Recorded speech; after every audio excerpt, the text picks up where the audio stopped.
71வது தேசிய திரைப்பட விருது வழங்கும் விழாவில் சிறந்த தமிழ் படம், சிறந்த திரைக்கதை, சிறந்த துணை நடிகர் ஆகிய 3 பிரிவுகளில் பார்க்கிங் திரைப்படம் விருதுகளை அள்ளிய நிலையில் வாதி படத்திற்கு இசையமைத்த ஜி.வி. பிரகாஷ்குமார் சிறந்த இசையமைப்பாளராக தேர்வு செய்யப்பட்டுள்ளார்.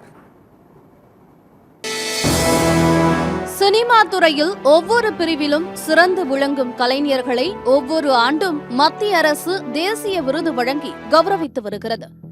இந்த நிலையில் இந்திய சினிமாவின் மிக உயரிய விருதாக கருதப்படும் தேசிய திரைப்பட விருதுகளின் 71வது சீசனுக்காக வெற்றியாளர்கள் பட்டியல் அறிவிக்கப்பட்டுள்ளது.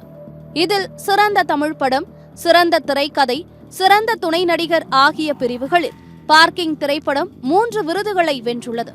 சிறந்த துணை நடிகருக்கான தேசிய விருதை பார்க்கிங் படத்திற்காக நடிகர் MS பாஸ்கர் பெற்றுள்ளார்.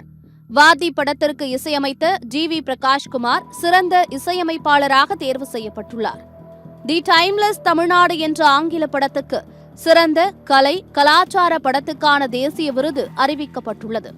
நான் ஃபீச்சர் பிலிம் பிரிவில் சிறந்த ஒளிப்பதிவிற்காக லிட்டில் விங்ஸ் என்ற தமிழ் திரைப்படம் தேர்வாகியுள்ளது.